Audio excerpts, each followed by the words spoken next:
saya di modul 1.4 itu kan ada ini ya, marilah kita syukuri kondisi kita pagi ini sehat walafiat ya, bisa melaksanakan tugas dengan baik dengan alhamdulillah bersama-sama. Salawat untuk Nabi junjungan kita Nabi Muhammad SAW.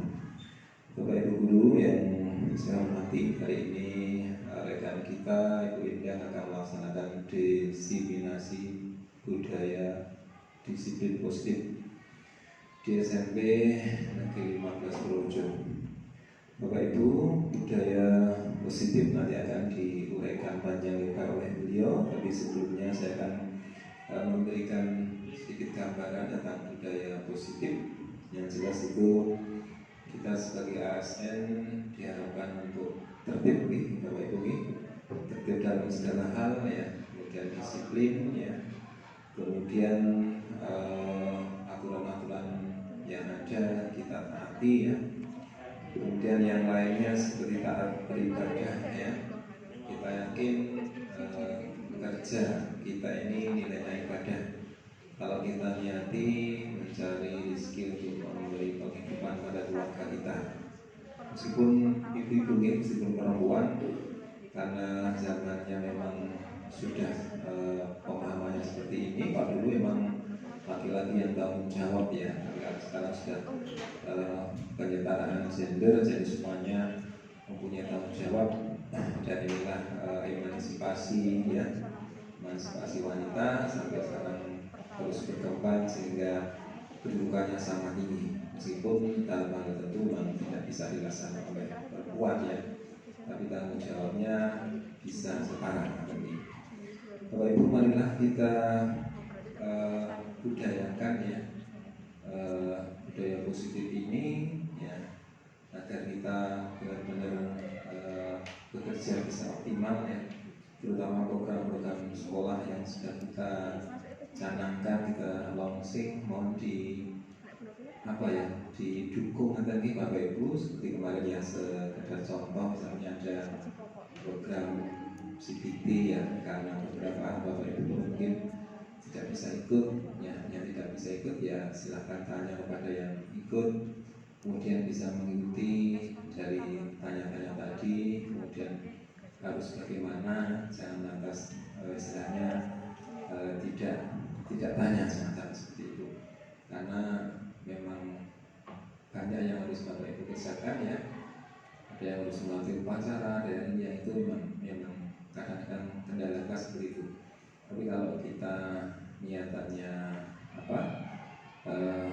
ingin melaksanakan budaya positif, insya Allah semua program bisa terlaksana dengan baik. Mungkin itu pembukaan dari saya, buat sekedar menyemangati Bapak Ibu untuk tetap eksis ya dalam pembelajaran di sekolah ini, agar budaya positif benar-benar tertanam di jiwa masing-masing warga sekolah. Selamat berdiseminasi Bu Indah, monggo waktu saya serahkan sepenuhnya pada semua. Bismillahirrahmanirrahim. Assalamualaikum warahmatullahi wabarakatuh. Waalaikumsalam warahmatullahi wabarakatuh. Yang saya hormati Bapak Slamet Budiono SPD sebagai Kepala Sekolah SMP Negeri 15 Purworejo. Yang saya hormati pula Bapak Ibu Guru SMP Negeri 15 Purworejo. Perkenankan pada kesempatan kali ini saya akan menyampaikan diseminasi budaya disiplin positif di sekolah.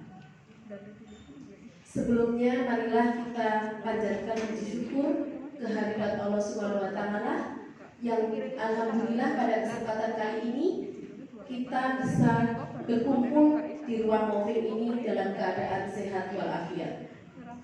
Tak lupa sholawat dan salam kita haturkan kepada junjungan kita Nabi besar Muhammad SAW. Semoga kita semua mendapat syafaatnya di yaumul akhir kelak.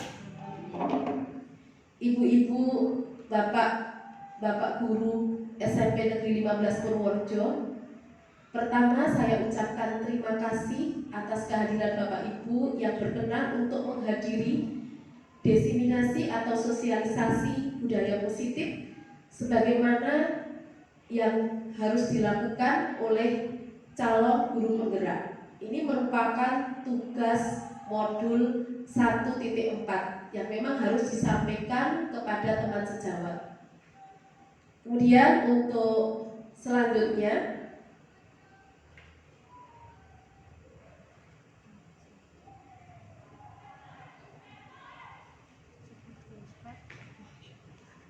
budaya positif yang akan saya sampaikan di sini meliputi 5 hal. Yang pertama, disiplin positif dan nilai-nilai kebajikan universal. Kemudian ada teori motivasi, hukuman, penghargaan dan restitusi. Kemudian suatu keyakinan kelas, kebutuhan dasar manusia dan dunia. Ada restitusi. Restitusi di sini nanti dibagi menjadi 2. Yang pertama, bagaimana posisi kontrol seorang guru. Dan yang kedua, bagaimana kita mempraktikkan segitiga restitusi ketika seorang siswa atau murid kita melakukan tindakan indisipliner. Untuk lebih jelasnya, akan saya sampaikan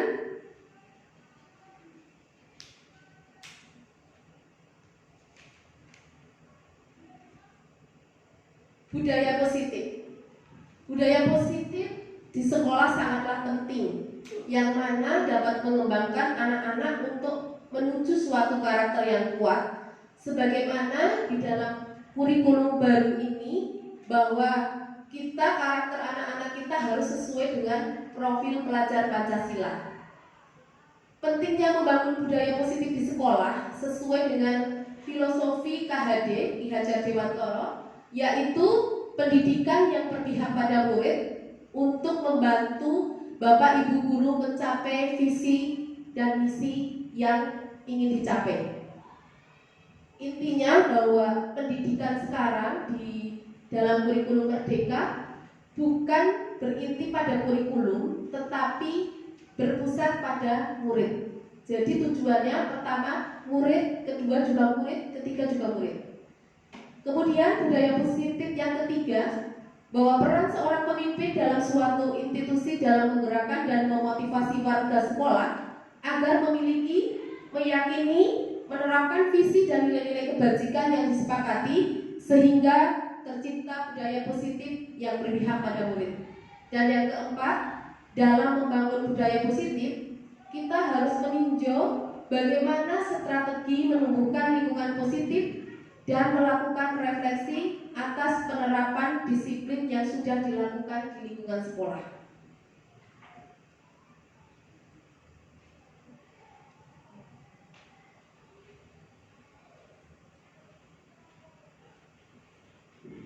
Sebelumnya, untuk yang pertama, disiplin positif dan nilai-nilai kebajikan. Di sini nanti kita akan mengamati penerapan disiplin positif serta kaitannya dengan teori kontrol dan 3 motivasi manusia. Pentingnya kita memilih dan menentukan nilai-nilai kebajikan yang akan kita yakini dan disepakati oleh seluruh warga sekolah sehingga akan tercipta suatu budaya yang positif.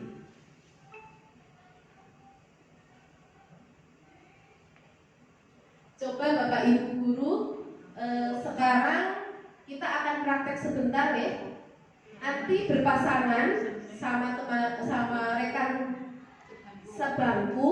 Silahkan Bapak Ibu untuk mengepalkan tangan masing-masing, dan di dalam tangan tersebut anggap saja ada sesuatu barang yang berharga atau sesuatu yang sangat penting yang akan Ibu Bapak pertahankan. Nanti tugas satu guru yang lain adalah membuka.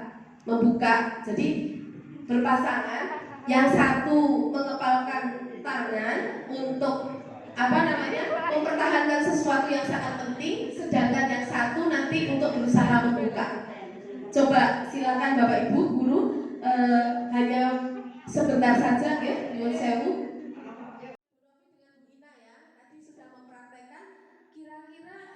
Bu Novi diberikan suatu hadiah oleh Mbak Novi. Karena apa? Mempertahankan. Ada sesuatu yang ingin dipertahankan. Misalnya diiming-imingi hadiah, tetap dipertahankan. Oke. Berarti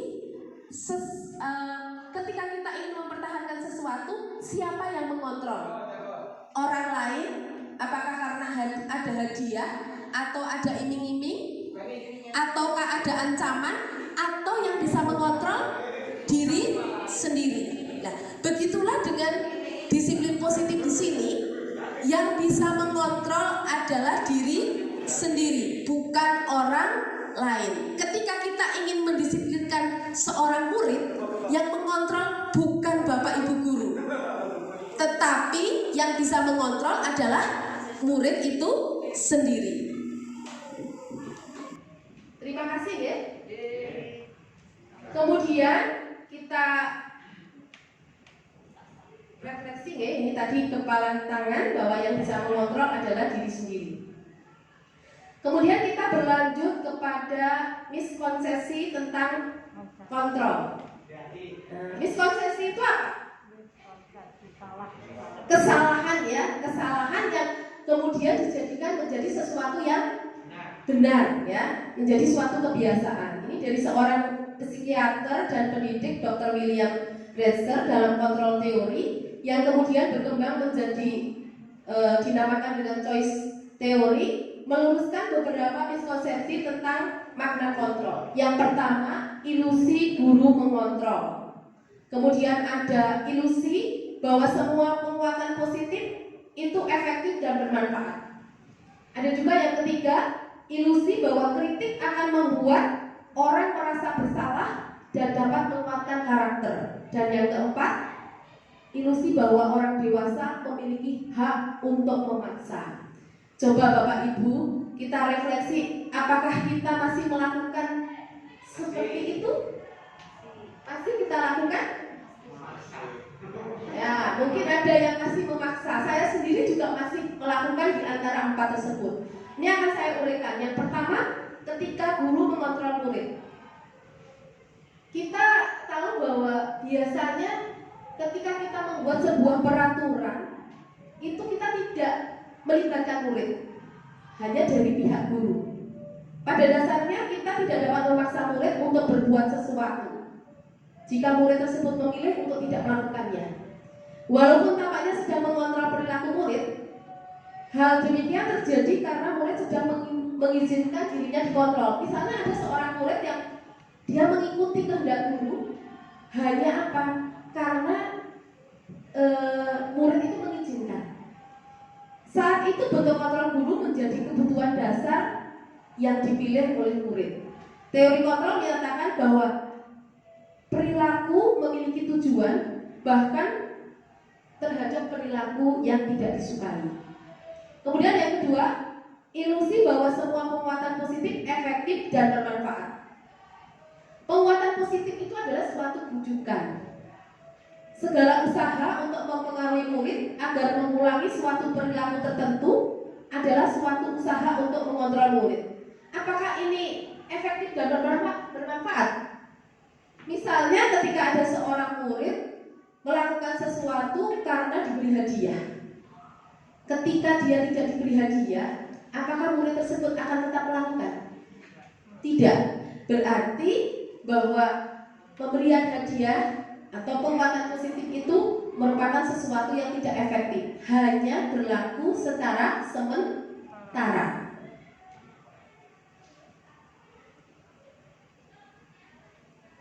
Selanjutnya, ilusi bahwa kritik membuat orang merasa bersalah dapat menguatkan karakter.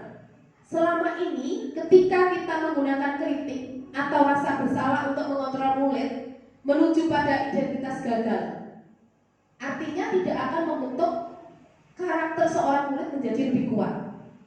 Mereka belajar untuk merasa buruk tentang diri mereka.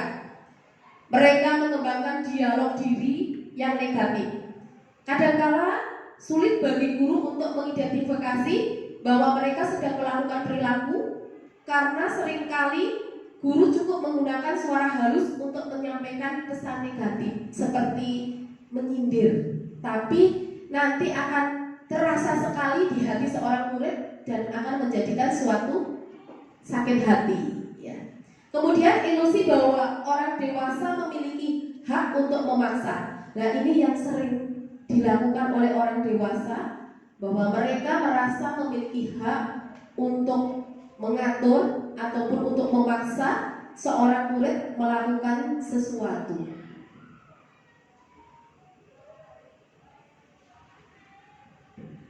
Bagaimana seorang bisa berubah dari paradigma stimulus respon kepada pendekatan teori kontrol? Kita lihat, ini masih menurut Stephen R. Covey mengatakan bahwa bila kita ingin membuat suatu kemajuan perlahan, sedikit-sedikit ubahlah sikap dan perilaku kita. Namun, bila kita ingin memperbaiki cara-cara utama kita, maka kita perlu mengubah kerangka acuan kita. Ubahlah bagaimana Anda melihat dunia, bagaimana Anda berpikir tentang manusia. Ubahlah paradigma Anda, skema pemahaman dan penjelasan aspek-aspek tentang realitas. Intinya bahwa ketika kita akan mengubah suatu sikap, maka kita pun harus mengubah perilaku dan sikap kita, tidak hanya pada skala yang kecil, tapi bagaimana kita melihat dunia, melihat ke depannya. Kemudian ini perbedaan antara stimulus respon dengan teori kontrol. Realitasnya bahwa kebutuhan kita itu sama, padahal kebutuhan setiap orang sama tidak, Ibu? Berbeda, ya. Kalau menurut teori kontrol, realitas kita berbeda. Semua orang melihat hal yang sama. Ternyata kalau menurut teori kontrol, bahwa setiap orang memiliki gambaran yang berbeda. Mungkin Bu Mukti dengan Bu Juni juga memiliki gambaran yang berbeda. Kita mencoba mengubah agar orang-orang berpandangan sama dengan kita. Tetapi kalau menurut teori kontrol, kita berusaha memahami pandangan orang lain tentang dunia. Perilaku buruk dilihat dari suatu kesalahan. Semua perilaku memiliki tujuan. Jadi ketika seseorang melakukan sebuah perilaku, baik itu perilaku yang terpuji ataupun tercela, pasti mereka punya tujuan. Orang lain bisa mengontrol saya, tetapi kalau menurut teori kontrol, hanya kita yang bisa mengontrol kita sendiri. Saya bisa mengontrol orang lain. Teori kontrol, Anda tidak bisa mengontrol orang lain. Tadi yang bisa mengontrol adalah diri sendiri. Pemaksaan ada pada saat bujukan gagal. Sedangkan menurut teori kontrol, kolaborasi dan konsekuensi menciptakan pilihan-pilihan baru.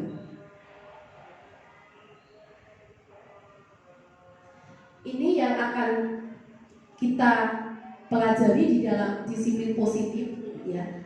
Bahwa makna disiplin itu artinya belajar kontrol diri dengan menggali potensi kita.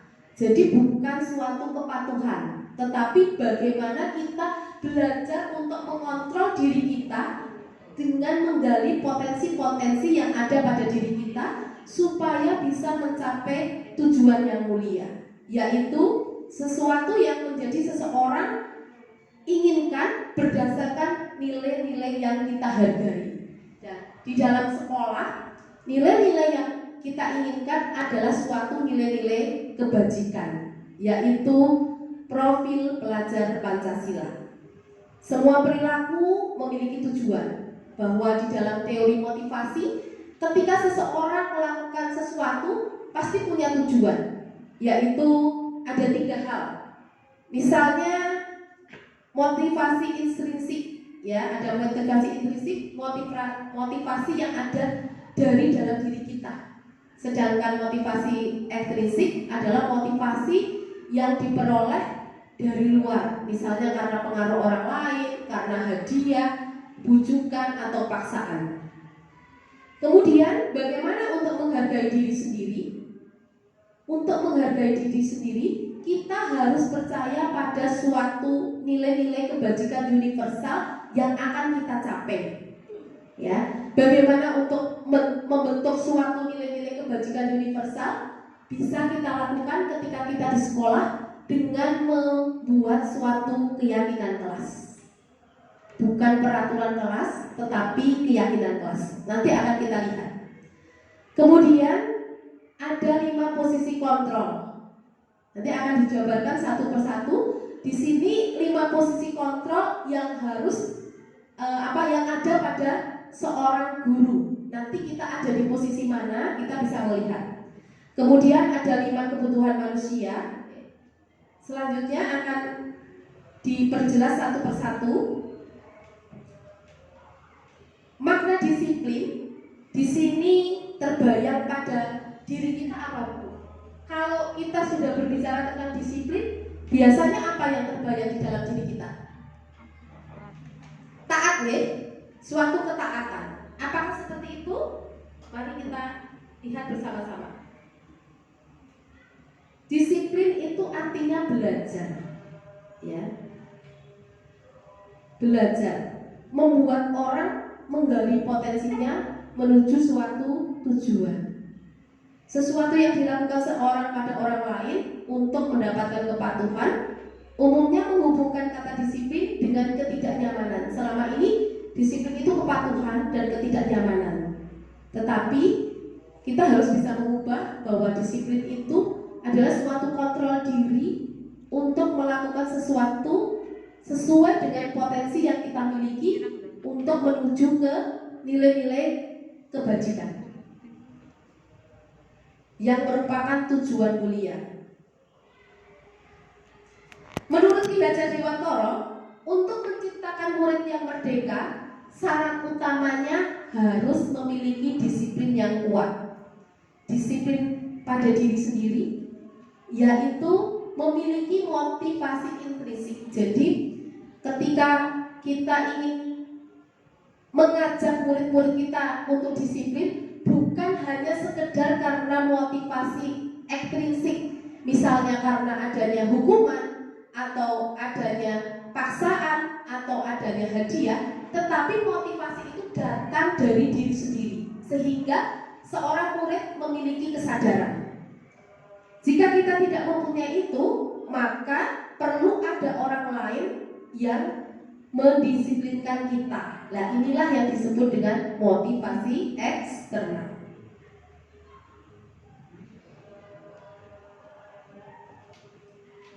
Menurut pandangan Jean Gossen, bahwa disiplin diri mempelajari bagaimana cara kita mengontrol diri, bagaimana kita menguasai diri untuk memilih tindakan yang mengacu pada nilai-nilai yang kita hargai agar tercapai tujuan mulia yang kita inginkan, yaitu nilai-nilai kebajikan universal. Apakah tujuan kita sebagai seorang pendidik? Sebagai seorang pendidik, tujuan kita adalah menciptakan anak-anak yang memiliki disiplin diri sehingga mereka berperilaku yang baik, berperilaku mengacu pada nilai-nilai kebajikan universal, memiliki motivasi intrinsik, bukan motivasi ekstrinsik.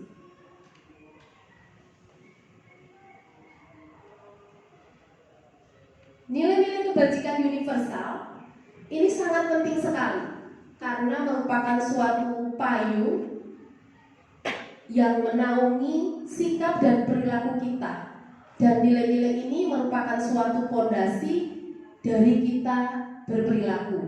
Nilai-nilai kebajikan adalah sikap positif manusia yang merupakan tujuan mulia yang ingin dicapai oleh setiap individu. Nilai-nilai kebajikan merupakan tujuan mulia. Setiap perilaku harus memiliki tujuan. Dengan mengaitkan nilai-nilai kebajikan yang diyakini oleh seseorang, maka motivasi intrinsik akan terbangun sehingga menggerakkan motivasi diri untuk mencapai suatu tujuan yang diinginkan. Ya. Inilah yang ada di sekolahan, bahwa ketika kita mendidik murid kita, nilai-nilai kebajikan yang diharapkan adalah profil pelajar Pancasila. Seperti kita kan sudah mulai pada kurikulum Merdeka ya, bahwa anak-anak diharapkan memiliki 6 dimensi: beriman, bertakwa kepada Tuhan Yang Maha Esa, serta berakhlak mulia, kemudian mandiri, bernalar kritis, berkebinekaan global, bergotong royong, dan kreatif.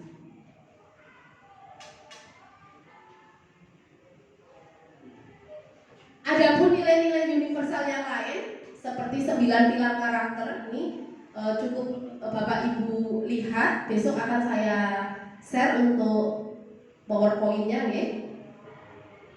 Bahwa ini dari Indonesia Heritage Foundation.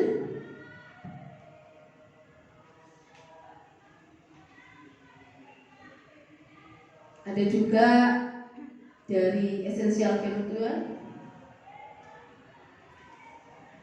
Tetapi yang dititik beratkan pada kita adalah nilai-nilai yang profil pelajar Pancasila. Ini ada 9 nilai yang lain. Refleksi diri kita sebagai seorang pendidik saat kita hadir di suatu pelatihan, misalnya kita menghadiri suatu pelatihan, kita hadir tepat waktu. Apakah kita hadir tepat waktu hanya karena tidak ingin ditegur, atau menghindari ketidaknyamanan, ataupun hukuman, atau supaya dipuji oleh orang lain, atau ingin mendapatkan penghargaan, atau kita ingin menjadi pembelajar sepanjang hari? Kira-kira kalau Bapak Ibu melaksanakan tugas, misalnya pergi ke sekolah untuk mengajar, misalnya datang lebih awal, itu dikarenakan adanya motivasi internal sebagai seorang pembelajar sepanjang hayat, ataupun karena untuk dipuji? Kira-kira yang mana Bapak Ibu? Ya, dari diri sendiri ya, untuk melakukan tugas sebaik-baiknya ya.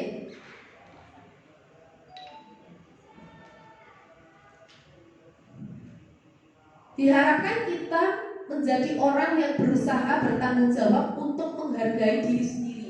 Jadi ketika kita hadir tepat waktu, sama saja kita menghargai diri sendiri agar bisa menjadi teladan bagi murid-murid kita.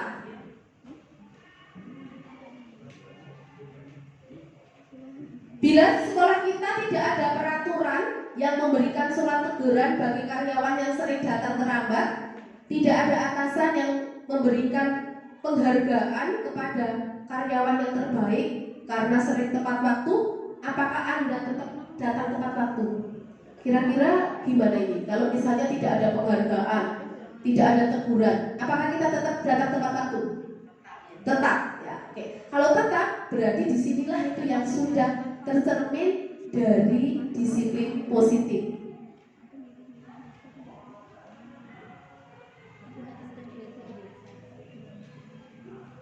Yang ketiga, motivasi manakah yang saat ini paling banyak mendasari perilaku anak-anak di sekolah?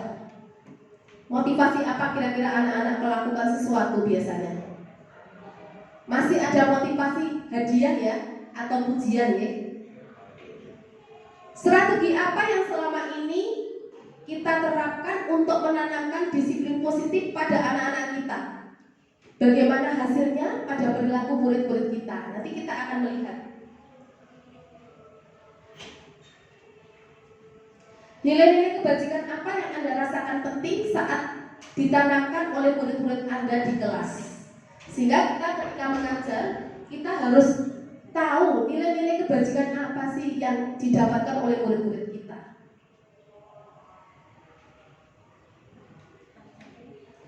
Penerapan disiplin positif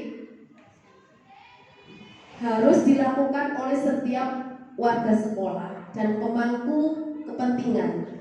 Mereka harus saling mendukung, menghayati, dan menerapkan nilai-nilai kebajikan yang telah disepakati bersama. Tujuan mulia dari penerapan disiplin positif agar terbentuk murid-murid yang berkarakter, berdisiplin, santun, jujur, peduli, bertanggung jawab, dan merupakan pembelajar sepanjang hayat sesuai dengan standar lulusan yang diharapkan, yaitu profil pelajar Pancasila. Ini adalah tujuan disiplin positif. Kemudian hukuman dan penghargaan, bahwa selama ini mungkin yang kita lakukan di sekolah, apakah itu hukuman atau penghargaan, kita bisa melihat teori motivasi perilaku manusia untuk menghindari ketidaknyamanan. Misalnya kita melakukan sesuatu karena menghindari ketidaknyamanan, berarti adanya motivasi eksternal. Kemudian untuk mendapatkan imbalan, itu juga masih adanya motivasi eksternal. Tetapi ketika kita melakukan sesuatu untuk diri kita sendiri, menghargai diri kita sendiri, berarti ini sudah ada motivasi internal. Inilah yang dilakukan, sebaiknya dilakukan di sekolah untuk mencapai tujuan disiplin positif, yaitu adanya motivasi internal dari murid-murid kita.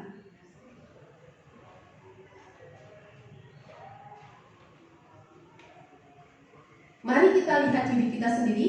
Apakah motivasi Anda melakukan sesuatu? Coba Bapak Ibu, ketika kita melakukan sesuatu, mana yang kita pilih? Menghindari hukuman, mendapatkan pujian, atau menghargai diri kita sendiri? Ya, menghargai diri kita sendiri, betul sekali. Tetapi apakah murid-murid kita sudah seperti itu? Apakah murid-murid kita sudah rata-rata ketika melakukan sesuatu untuk menghargai diri kita sendiri? Inilah tugas kita nanti, bagaimana kita menumbuhkan motivasi internal yang ada pada siswa-siswa kita.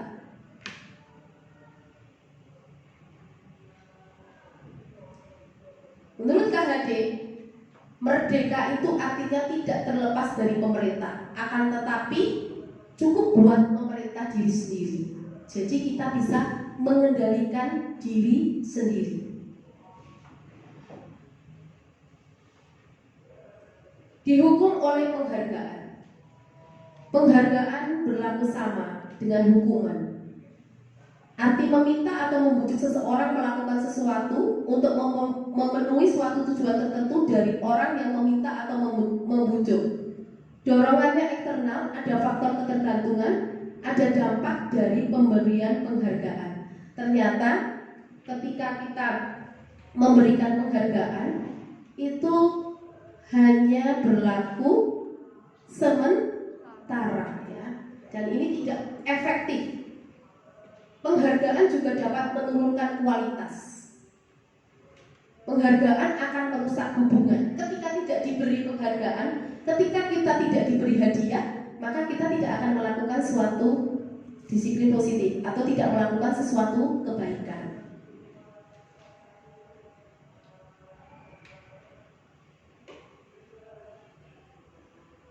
Contoh pengakuan atau apresiasi kebajikan.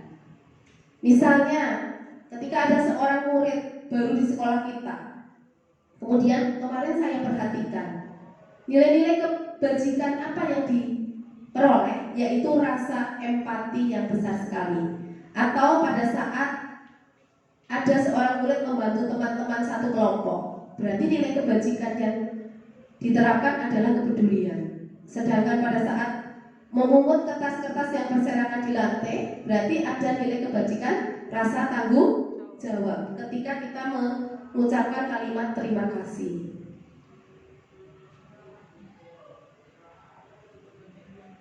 Dalam memberikan apresiasi atau pengakuan, perlu diingat beberapa hal. Beri dukungan secara khusus, secara pribadi, beri pengakuan kepada semua murid kita, kemudian pengakuan secara konsisten, dan fokus pada proses. Jadi bukan kita fokus pada hasil akhir. Jadi ketika kita mendidik murid-murid kita, bukan nilai, tetapi prosesnya. Bagaimana murid tersebut bisa berubah dari satu tahapan ke tahapan berikutnya. Begitu juga ketika kita menerapkan suatu kebajikan, yang dinilai adalah prosesnya.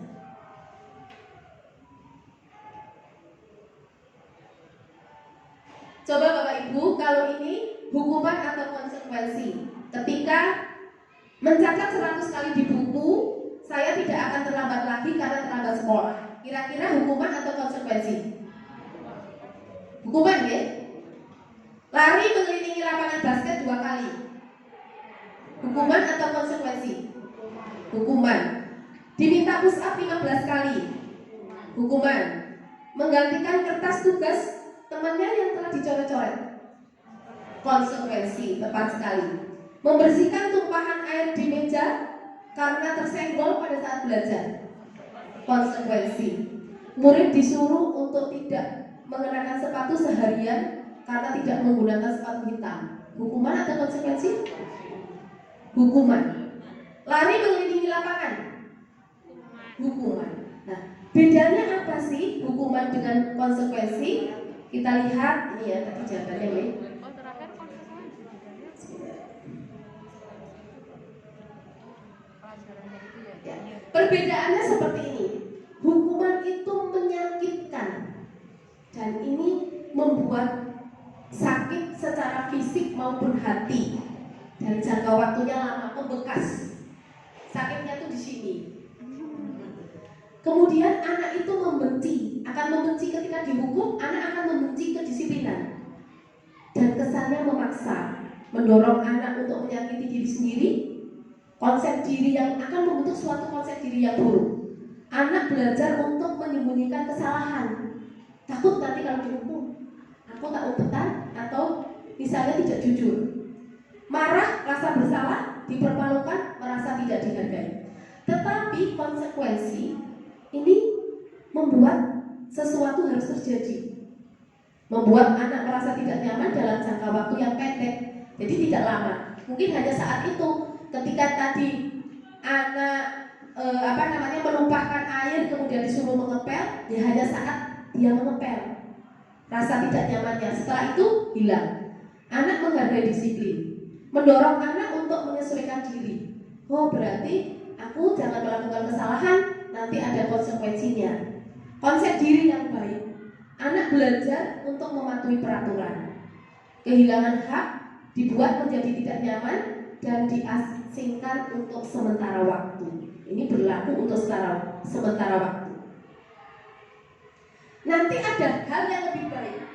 Mungkin sebagai seorang guru, sebaiknya kita tidak melakukan hukuman atau kita melakukan konsekuensi terhadap hal tertentu, tetapi ada lagi yang lebih baik kita lakukan sebagai seorang guru, yaitu restitusi. Restitusi merupakan pilihan.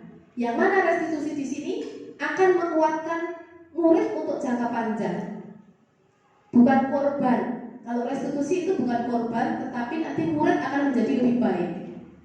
Masalahnya akan terpecahkan dan seorang murid akan menjadi lebih bertanggung jawab. Restitusi lebih cenderung pada pemecahan masalah. Misalnya, kalau kita memberi hukuman, biasanya kita mengatakan peraturannya adalah titik-titik. Peraturannya adalah ini, maka kamu harus ini. Kalau konsekuensi, kamu tahu aturannya, berarti kamu harus seperti ini. Tapi kalau restitusi, kita tanyakan apa yang kamu yakini, apa yang kamu bisa lakukan, sehingga di sini lebih cenderung kepada penyelesaian masalah.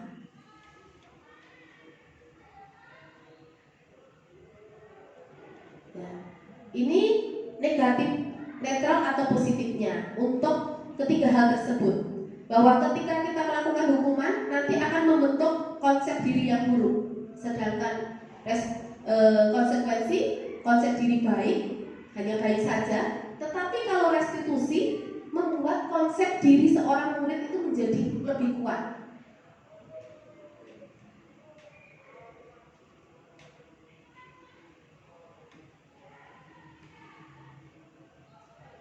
Ini restitusi. Restitusi adalah proses menciptakan kondisi bagi murid untuk memperbaiki kesalahan. Suatu proses kolaborasi yang mengajarkan murid untuk mencari solusi, memecahkan masalah mereka, membantu orang lain tentang apa yang mereka inginkan atau tujuannya. Nah, ini yang kemarin kita lakukan, mungkin memang saya sendiri juga belum istilahnya melakukan restitusi belum secara sempurna juga. Ternyata memang dampaknya luar biasa.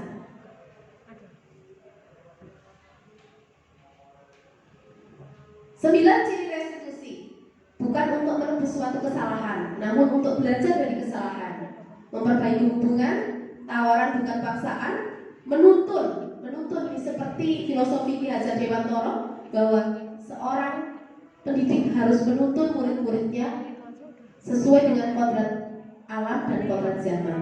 Restitusi mencari kebutuhan dasar. Restitusi diri cara yang paling baik, fokus pada karakter, bukan pada tindakan. Jadi restitusi ini untuk menguatkan suatu karakter. Kemudian fokus pada solusi dan mengembalikan murid yang bersalah kepada kelompoknya dengan karakter yang lebih kuat.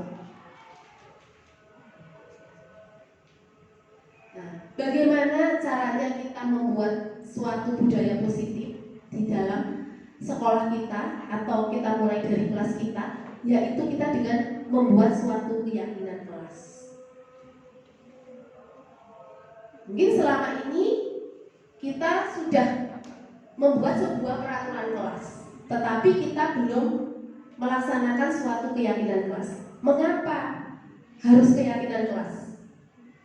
Karena di sini nilai-nilai keselamatan atau kesehatan, misalnya gini, contoh saja, ketika kita memakai helm, alasannya memakai helm apakah supaya tidak ditahan oleh polisi? Kita memakai helm tujuannya untuk apa, Bapak Ibu? Keselamatan. Jadi inilah yang disebut suatu keyakinan. Tujuannya bukan untuk mematuhi peraturan saja, tetapi ada suatu yang kita yakini bahwa ketika kita memakai helm demi keselamatan kita. Begitu juga ketika ada peraturan di sekolah, kita buat suatu keyakinan supaya anak-anak bisa meyakini bahwa itu bermanfaat bagi diri mereka.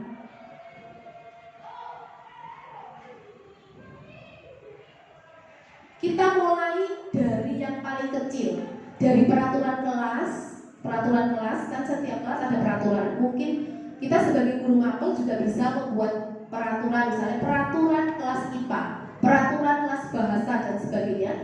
Nanti dari peraturan kelas tersebut kita pilih-pilih yang sama, dikumpulkan, dikelompokkan, kemudian kita buat keyakinan bersama dan kita kesepakati bersama antara guru dan murid, kita tanda tangani bersama dan ditempelkan di kelas. Sehingga keyakinan kelas tersebut nanti akan menjadikan suatu kontrol ataupun menjadikan suatu fondasi bagi murid ataupun guru ketika KBM berlangsung. Setelah membuat keyakinan kelas, maka akan tercipta suatu lingkungan positif. Dan lingkungan positif ini akan menciptakan budaya positif.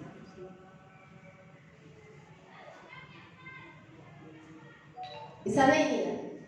Ini kemarin saya ambil dari beberapa kelas yang saya ampu. Pertama kali saya menyuruh anak-anak untuk menuliskan kira-kira kelas impian apa yang kamu inginkan ketika kamu belajar IPA, ataupun kesepakatan kelas apa yang ingin kamu capai ketika belajar di IPA. Misalnya ada yang menjaga kebersihan kelas, saling membantu, hadir tepat waktu, aktif dalam pembelajaran, berbicara sopan dan santun, atau menghargai guru, atau tidak bermain dan sebagainya. Nah, kesepakatan kelas ini kemudian kita ramu menjadi sebuah keyakinan ke kelas. Antara yang sebelah kanan dengan sebelah kiri, mana yang merupakan suatu keyakinan kelas? Sama-sama ini kesepakatan, tapi yang merupakan sudah diramu menjadi suatu keyakinan kelas yang mana, Bapak Ibu? Yang sebelah kanan ya? Yang kami murid yang semangat belajar. Jadi di sini tujuannya nanti tidak anak-anak akan memahami, akan memiliki nilai-nilai kebajikan. Kami murid dan guru saling menghargai diri dan orang lain. Kami murid yang peduli terhadap teman-teman. Kami murid yang berbicara sopan dan santun. Kami murid yang peduli terhadap kebersihan. Nah, ini adalah suatu keyakinan kelas yang akan menjadi pedoman di dalam kelas tersebut supaya tercipta suatu budaya yang positif. Saya lewati saja. Nah, ini misalnya untuk pendalaman keyakinan kelas, kita bisa hormat, kemudian bekerja, ataupun tadi saling menyayangi satu sama lain. Nah, coba peraturan-peraturan kelas di bawah ini mana yang merupakan suatu keyakinan? Selalu kembalikan buku pada tempatnya, dilarang mengganggu orang lain. Kira-kira mana yang merupakan suatu keyakinan kelas, Bapak Ibu? Nomor 1. Terus? Nomor 3. Terus? Nomor 6. Coba kita lihat ya. Nah, ini.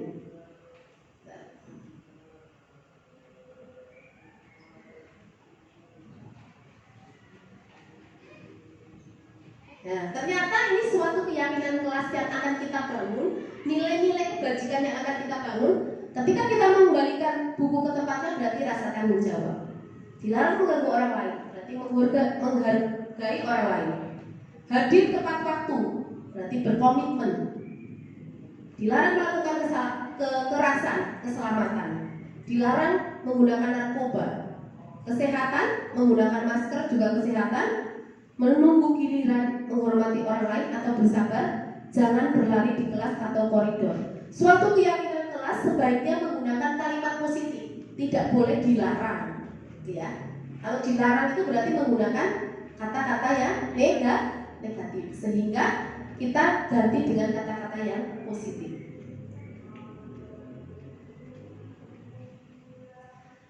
Nah, suatu keyakinan kelas itu didorong oleh adanya 5 kebutuhan manusia, bahwa pada dasarnya kita sebagai manusia memiliki 5 kebutuhan. Yang pertama adalah kebutuhan bertahan hidup. Ini adalah kebutuhan yang utama. Untuk bertahan hidup, misalnya kesehatan, rumah atau makanan. Mungkin ada murid kita yang ketika pelajaran sebelum istirahat dia sudah tidak konsentrasi, gelisah. Berarti ada kebutuhan murid kita yang harus kita penuhi, yaitu untuk bertahan hidup, mungkin untuk makan. Tapi bagaimana caranya kita mengendalikan mereka? Ada juga kebutuhan untuk dicintai, ya. Kebutuhan di sini untuk kasih sayang dan kebutuhan untuk merasa menjadi bagian dari suatu kelompok. Kemudian ada kekuasaan, artinya keinginan untuk dianggap berharga, ya, untuk diakui, untuk dihormati. Setiap manusia pasti memiliki kebutuhan tersebut. Kemudian ada kebebasan atau freedom, kebutuhan untuk bebas, ya. Misalnya ada anak-anak kita ketika sedang belajar, dia itu bosan atau boring, kemudian bermain sendiri atau mengganggu orang lain.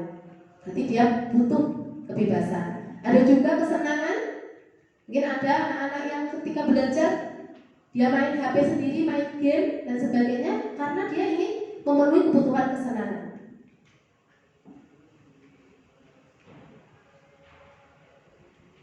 Nah, bagaimana kita bisa sebagai seorang guru menempatkan posisi kita agar murid-murid kita bisa terpenuhi 5 kebutuhan dasar sebagai seorang manusia. Di sini ada 5 posisi kontrol yang biasa dilakukan oleh seorang guru, ya. Ada sebagai pembuat orang merasa bersalah, ada sebagai seorang teman, ada sebagai seorang pemantau, penghukum, dan sebagai manajer. Kira-kira mana Bapak Ibu yang sudah kita lakukan? Yang nomor berapa?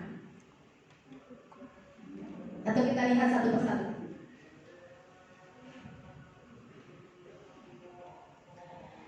Nih, menghukum itu biasanya menghardik, ya, menyakiti, membentak-bentak dengan kata-kata yang tidak baik, membuat orang bersalah. Biasanya berarti kalau kamu melakukan seperti ini, kamu tidak sayang sama ibu, menjadikan seorang anak menjadi merasa bersalah. Jadi seorang teman, ayolah, misalnya dengan kata-kata ayolah, dengan kata-kata ajakan yang baik.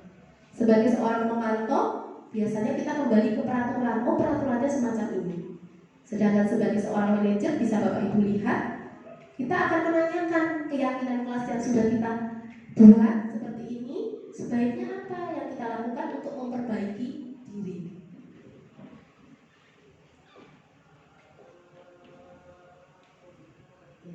Ada di posisi mana? Kita ketika kita di rumah kita, mungkin dengan anak-anak kita atau keluarga kita, sebagai seorang teman atau sebagai seorang pemantau, Bapak Ibu, Bu Marsha ada di posisi mana? Teman dan pemantau. Ya, teman dan pemantau. Adakah yang sudah ada di posisi manajer? Nah, inilah posisi yang paling baik adalah sebagai posisi manajer. Nah, kita lihat di videonya untuk posisi manajer.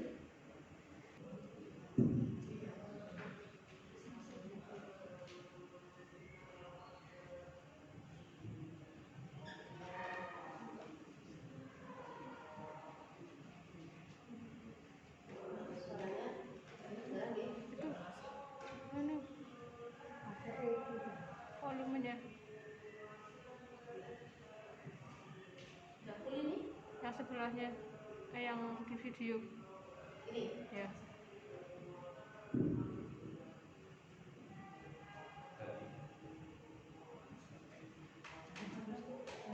Sama aja.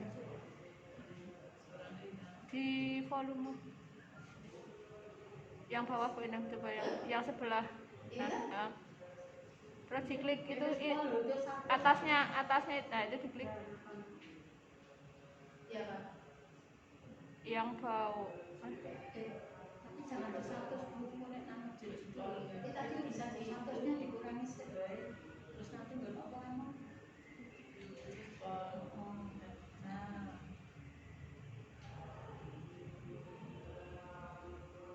Biasanya itu yang tadi yang volume itu nah pilihannya dicoba speaker, coba speaker. dinaikkan.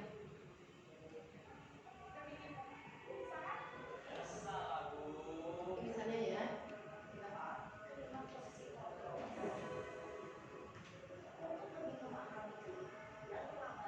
Langsung saya berikan contohnya saja.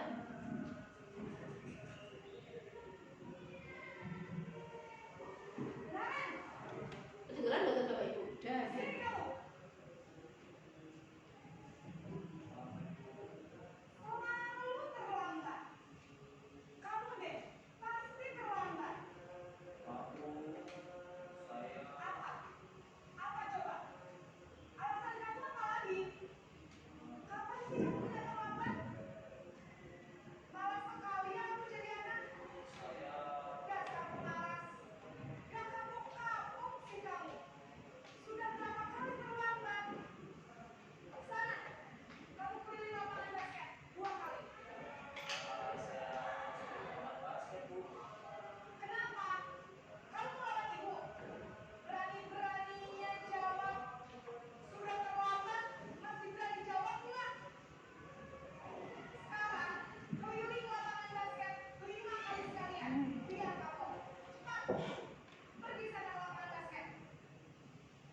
Ini adalah posisi penghukum. Dengan nada tinggi, menghardik, menunjuk-nunjuk, membentak, dan bisa berupa fisik. Kita lihat yang posisi berikutnya.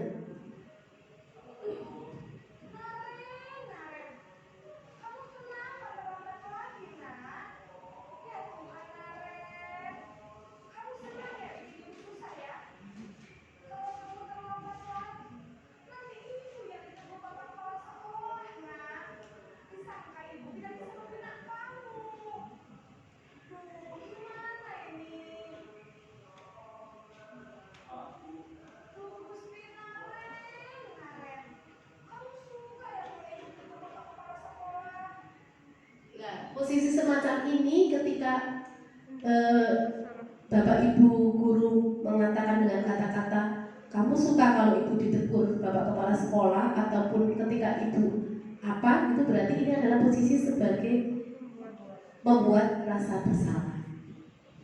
Kemudian kita lihat berikutnya yang ketiga.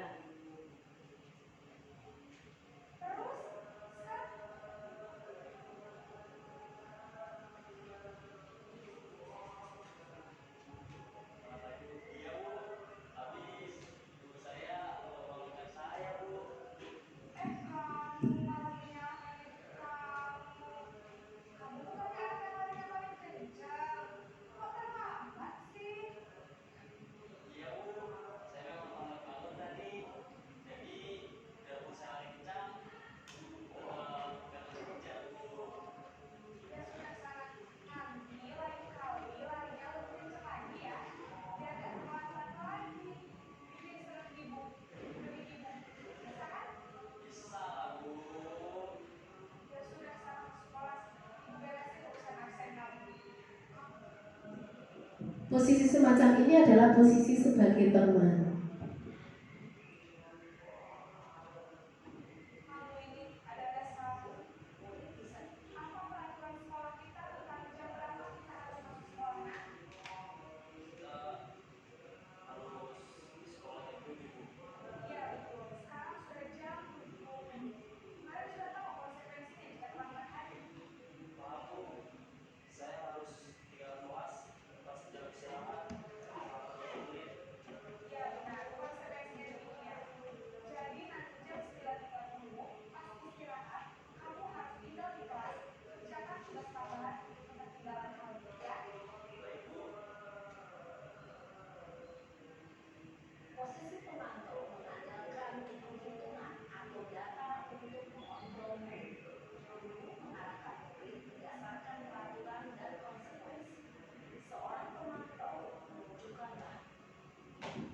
Posisi sebagai pemantau dikembalikan lagi pada peraturan-peraturan yang sudah berlaku, kemudian konsekuensi-konsekuensi yang harus diterima oleh seorang pemerintah. Biasanya pada posisi seorang pemantau dengan suara datar. Kemudian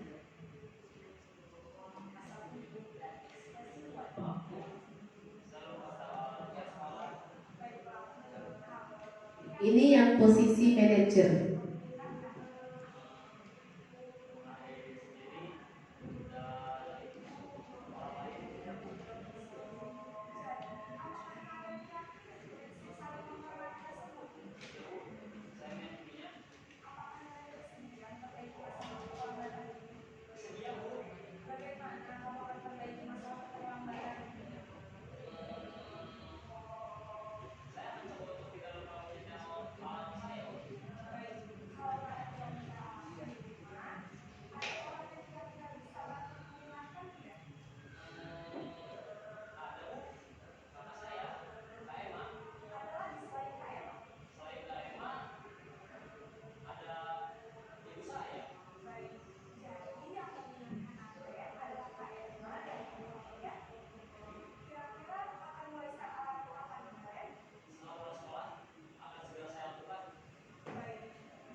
Sebagai seorang posisi manajer, suaranya netral, tidak emosi, tidak terlalu ramah, tetapi tidak terlalu bernada tinggi. Di sini berusaha untuk bagaimana mencari solusi agar anak tidak mengulangi perbuatan tersebut dan akan berlaku menjadi lebih baik lagi, menjadi murid yang mandiri, percaya diri.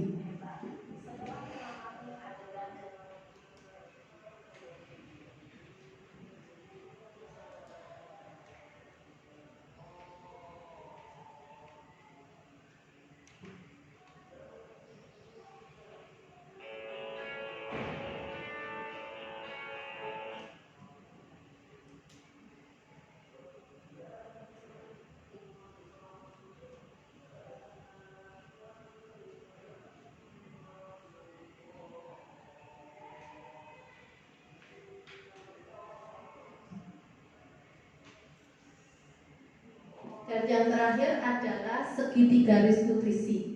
Segitiga restitusi ini adalah suatu cara bagaimana untuk menyelesaikan masalah ketika seorang anak melakukan tindakan indisipliner, yaitu tidak disiplin ya. Ada 3 tahapan. Yang pertama, menstabilisasikan identitas. Kita semua akan melakukan hal yang terbaik yang bisa kita lakukan. Kemudian yang kedua, validasi tindakan yang salah, agar semua perilaku pasti ketika kita melakukan sesuatu memiliki alasan. Dan langkah yang ketiga, menanyakan suatu keyakinan yang tadi sudah dibuat bersama, supaya kita semua memiliki motivasi internal.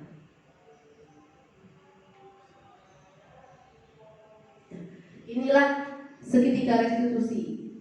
Ada 3 langkah yang harus dilakukan oleh seorang guru ketika mengatasi siswa-siswa yang memiliki suatu masalah. Bukan sebagai seorang penghukum ataupun membuat rasa bersalah, tetapi kita berperilaku sebagai seorang posisi manajer. Adakah cara yang lebih efektif untuk mendapatkan apa yang kita butuhkan? Ya, misalnya ketika kita yang pertama menstabilkan identitas. Setiap orang pasti pernah melakukan suatu kesalahan. Kita bisa menanyakan kepada murid kita seperti itu. Kamu bukan satu-satunya yang pernah melakukan kesalahan ini. Kemudian setelah itu kita validasi tindakan yang salah. Adakah cara-cara yang lebih efektif untuk mendapatkan sesuatu yang kamu butuhkan? Kamu tentu punya alasan ketika melakukan suatu kesalahan. Dan yang terakhir, kita akan menanyakan keyakinannya. Keyakinan kelas apa yang telah disepakati? Kamu ingin menjadi orang yang seperti apa? Jadi tujuannya nanti supaya anak tersebut bisa menjadi lebih baik tanpa merasa tersakiti.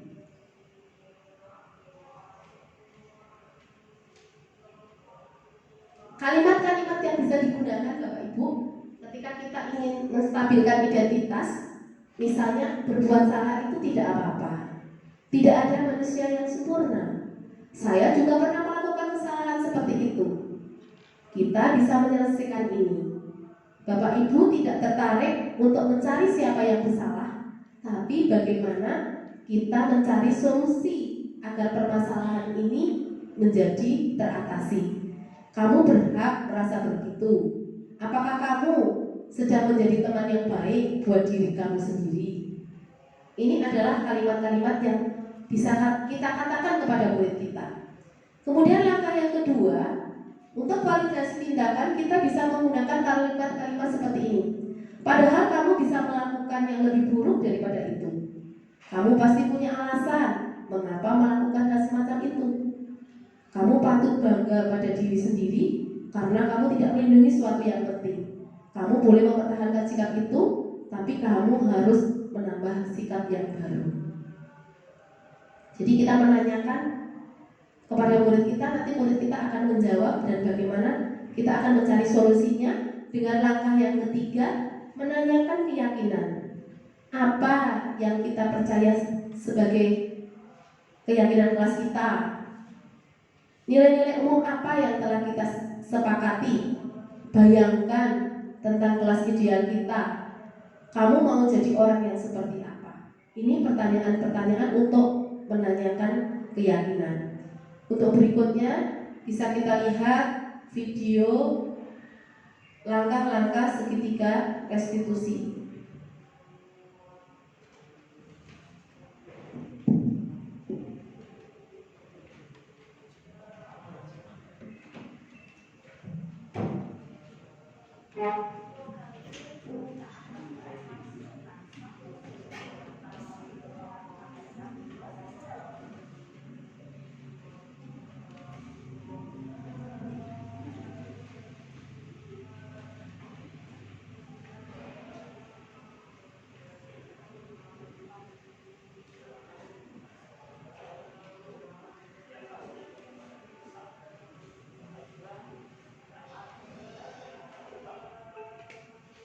Ini adalah sebuah praktek segitiga restitusi yang diterapkan oleh seorang guru kepada muridnya yang sedang bertengkar dengan teman-temannya.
Bapak Ibu, demikian contoh dari penerapan segitiga restitusi yang sebaiknya dilakukan oleh seorang guru. Jadi ketika ada murid-murid kita yang bersalah, bukan kita memberikan suatu hukuman, tetapi bagaimana kita sebagai seorang guru menjadi seorang guru yang memiliki posisi kontrol sebagai manajer dan menerapkan langkah-langkah dari segitiga restitusi.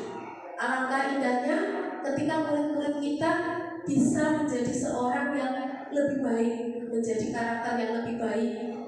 Kita ketika mengajar ataupun mendidik murid-murid kita dengan menggunakan cara yang mungkin di dalam diri murid kita menjadi lebih baik, akan lebih berkesan. Ada suatu contoh di suatu sekolah terpencil di daerah Thailand, yang mana seorang guru ketika dia memberi hukuman kepada, bukan memberi hukuman, mengatasi siswa-siswa yang bersalah, tidak pernah menyakitkan. Ternyata ketika sudah tua, guru tersebut selalu didatangi oleh murid-muridnya. Murid-muridnya itu menjadi terkesan dengan cara bapak guru tersebut. Bagaimana mudah-mudahan apa yang saya sampaikan tentang budaya positif bisa kita jalankan, bisa memperbaiki bagaimana kondisi murid-murid kita. Semoga bermanfaat. Kalau ada salahnya, saya mohon maaf yang sebesar-besarnya. Mari kita bersama-sama berkolaborasi untuk menciptakan suatu budaya positif yang ada di SMP Negeri 15 ini. Terima kasih atas perhatian dan kehadiran Bapak Ibu. Saya ucapkan terima kasih. Assalamualaikum warahmatullahi wabarakatuh.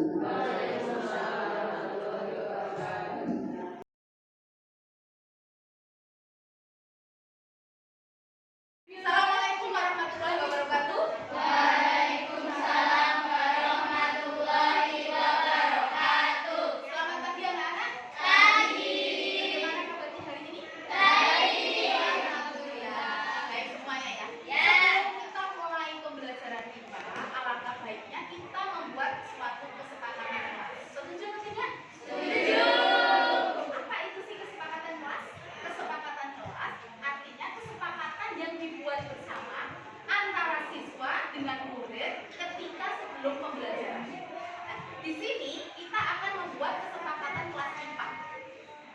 Nanti akan Ibu Guru berikan satu siswa, ya, satu sticky note. Nanti silakan kamu tuliskan.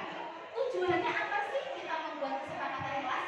Agar kita bisa mewujudkan suatu budaya positif dan melatih rasa tanggung jawab setiap murid ketika mengikuti pembelajaran di kelas. Oke, sekarang saya bagikan untuk setiap anak 2 sticky note.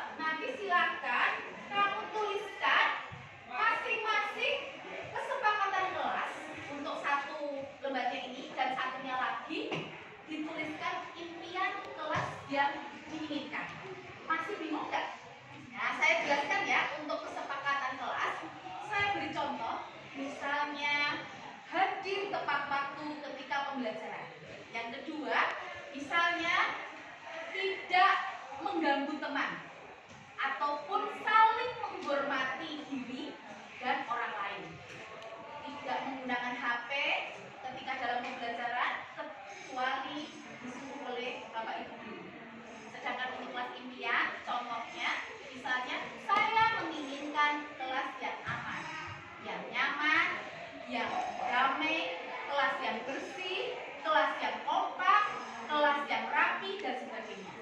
Ada pertanyaan? Ya, oke, silakan. Nanti yang sudah saya bagikan sticky note, silakan dituliskan.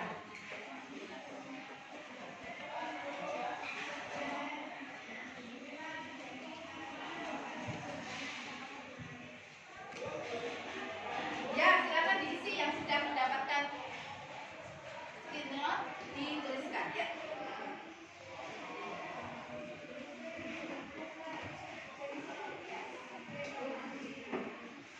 Siapa yang belum dapat? Oke.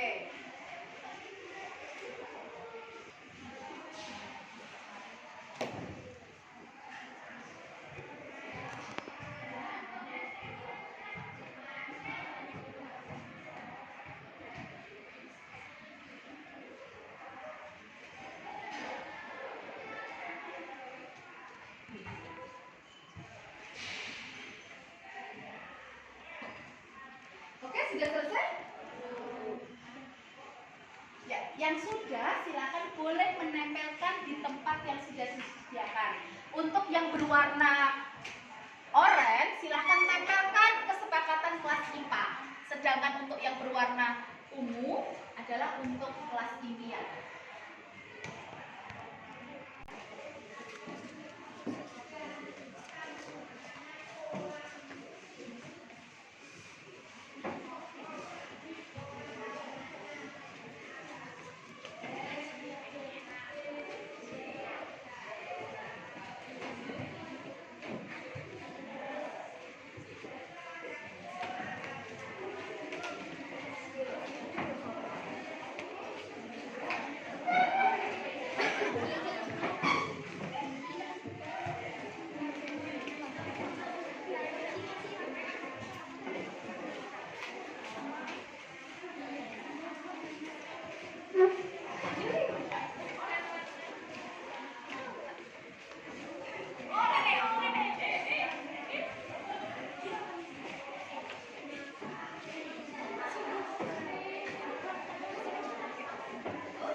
Ada yang belum mendapatkan?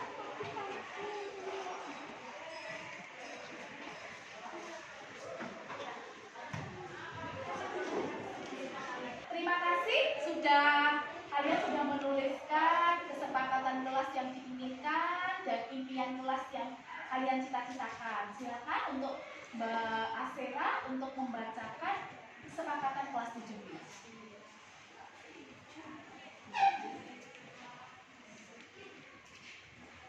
Variasi yang Ya.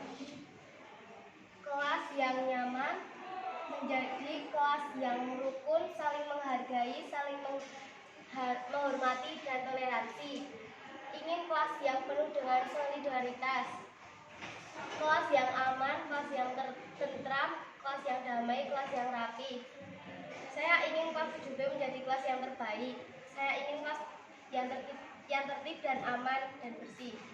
Saya menginginkan kelas 7B yang berprestasi, ingin mempunyai kelas yang kompak.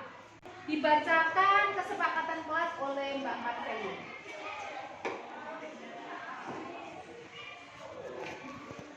Tidak ramai ketika pembelajaran IPA. Tidak ramai saat pembelajaran. Kesepakatan, jangan bermain HP ketika jam pelajaran. Meminta izin kepada bapak atau ibu guru jika ingin keluar kelas. Tidak memakai HP ketika pelajaran yang tidak disuruh bapak atau ibu guru. tidak bercanda dengan teman ketika bapak atau ibu guru menerangkan, menghormati guru yang sedang mengajar dan menjelaskan pelajaran saat di dalam kelas, tidak makan saat jam pelajaran, tidak mengganggu teman, hadir tepat waktu ketika pembelajaran, aktif dalam pelajaran. Ya, terima kasih kepada Mbak Marceli. Nah, tadi sudah dibacakan bagaimana kesepakatan kelas IPA di kelas 7B dan kelas impian yang diinginkan di kelas 7B. Bagaimana anak-anak, setuju atau tidak kita untuk mentaati kesepakatan kelas kita? Setuju. Terima kasih, berikan aplaus pada kita semua.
Dewi, kemarin Ibu lihat kamu tidak masuk pada saat praktek IPA. Padahal kamu ada ketika pelajaran seni tari. Benar Bu, saya tidak mengikuti praktek IPA, tapi bukan hanya saya saja Bu, teman dari kelas lain juga banyak yang tidak mengikuti. Setiap orang pasti melakukan sesuatu karena ada alasannya. Guru tidak akan mencari siapa yang mengajar, siapa yang melakukan kesalahan. Kira-kira alasannya apa? Saya tidak mengikuti praktek IPA karena saya tidak membawa bahan peralatan dan bahan untuk praktek IPA Bu. Jadi saya berpikir untuk UMS saja. Baiklah, bukan berarti kalau tidak membawa alat dan untuk praktek IPA, kamu bisa membolos, tidak mengikuti praktek IPA. Masih ingatkah kamu keyakinan kelas kita? Masih Bu, keyakinan kelas kita disiplin dan bertanggung jawab. Disiplin dan bertanggung jawab. Bagaimana orang yang disiplin dan bagaimana orang yang bertanggung jawab menurutmu Dewi? Orang yang disiplin. Disiplin dan tanggung jawab.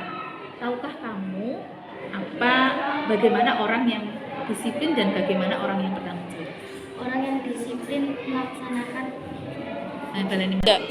Disiplin dan bertanggung jawab. Tahukah kamu bagaimana orang yang disiplin dan bertanggung jawab? Orang yang disiplin taat pada peraturan kelas dan peraturan sekolah, sedangkan orang yang bertanggung jawab orang yang melakukan pekerjaan dengan baik. Bagus sekali Dewi. Apa yang akan kamu lakukan untuk masih ingatkah kamu dengan kesepakatan kelas kita? Masih Bu. Disiplin dan bertanggung jawab. Tahukah kamu Dewi apa itu disiplin dan bagaimana orang yang bertanggung jawab? Disiplin itu orang yang taat pada peraturan kelas dan peraturan sekolahan. Sedangkan orang yang bertanggung jawab orang yang melakukan pekerjaan dengan baik. Bagus sekali Dewi, kamu masih ingat disiplin. Terus sekarang apa yang akan kamu lakukan? Saya akan menaati peraturan kelas dan kelas. Bagus sekali. Apa yang akan kamu lakukan untuk memperbaiki kesalahan? Saya meminta maaf Bu dan saya tidak akan mengulanginya lagi. Dan saya akan mengajak teman-teman untuk menaati peraturan kelas dan sekolah juga Bu. Luar biasa Dewi, Ibu hargai usaha kamu untuk memperbaiki diri. Mudah-mudahan nanti kedepannya akan menjadi lebih baik. Tetap semangat belajar ya. Baik Bu, terima kasih.